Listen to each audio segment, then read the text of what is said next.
মাছ পেয়ে মেরে আনলাম। এই দেখো কতটা মাছ পেয়েছি। খালে গেছিলে? খালে।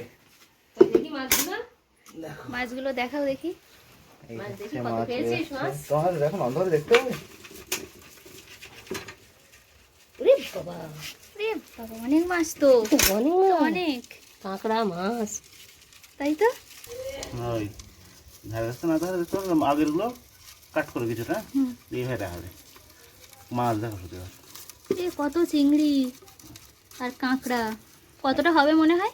300 কতটা।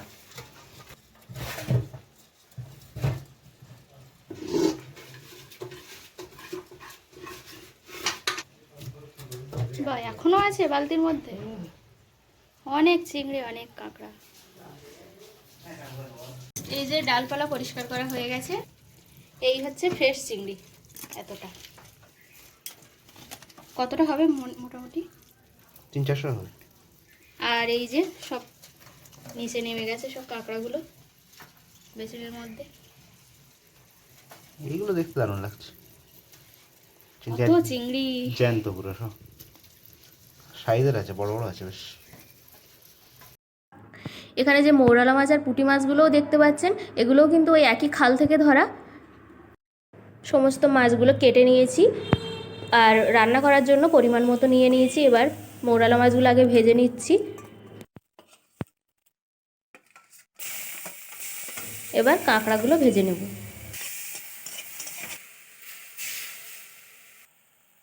এই সমস্ত রকম মাছ পেঁয়াজ, কাঁচা লঙ্কা আর রসুন দিয়ে হালকা পাতলা ঝাল করা হবে। খালের এই সব টাটকা ধরে আনা মাছের স্বাদই অন্যরকম হয়।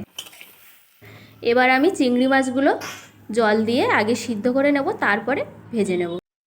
আর এই মাছের পাতলা ঝোল করার জন্য আমি এখানে পেঁয়াজ নিয়ে নিয়েছি আর বেশি করে লঙ্কা, কাঁচা লঙ্কা আর কয়েকটা রসুন। এদিকে আমার সমস্ত রকম মাছ কিন্তু ভাজা হয়ে গেছে। এবার আমি রান্নাটা বসিয়ে দেব। কড়াইতে পরিমাণ মতো তেল দিলাম আর কালো জিরে আর একটা শুকনো লঙ্কা দিয়ে দিলাম। এই মাছের ঝালে কিন্তু বেশি মশলা দেব না। তো এবার আমি পেঁয়াজ দিলাম আর লঙ্কাগুলো দিয়ে দিলাম। ভালোভাবে লাল লাল করে ভেজে নেব। একটু নুন দিলাম আর রসুনগুলোও দিয়ে দেব আর পরিমাণ মতো হলুদ দিলাম, দিয়ে ভালোভাবে ভেজে নেব। মশলা ভাজা হয়ে গেছে। এবার জল দিয়ে দেব। জলটা গরম করে রেখেছিলাম আগে, গরম জলটাই দিয়ে দিলাম। তারপরে চিংড়ি মাছগুলো দেওয়া, ঝোল ফুটে গেছে। এবার চিংড়ি মাছ আর কাঁকড়া আর মৌরালা মাছটা পরে দেব, আগে চিংড়ি কাঁকড়া দিয়ে দিলাম। এবার শেষে মৌরালা মাছ আর পুঁটি মাছটা শেষের দিকে দিলাম।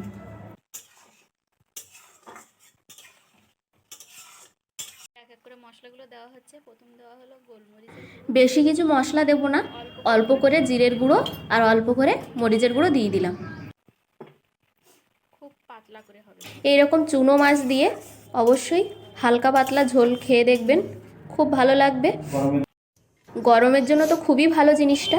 আমার কিন্তু রান্নাটা কমপ্লিট হয়ে গেছে। দেখুন কত সুন্দর কালার এসছে। এবার নামিয়ে দিলাম। বেশি কিছু কিন্তু এর মধ্যে দেওয়া হয়নি, তা সত্ত্বেও অসাধারণ খেতে হয়েছিল আর রঙটাও কিন্তু দুর্দান্ত এসছে। তো আমার এই পুরো ভিডিওটা কেমন লাগলো অবশ্যই কমেন্টে জানাবেন। আর নতুন বন্ধুরা অবশ্যই সাবস্ক্রাইব করে পাশে থাকবেন। দেখা হচ্ছে অন্য আরেকটি ভিডিওতে। ততক্ষণ সবাই ভালো থাকবেন, সুস্থ থাকবেন। টাটা।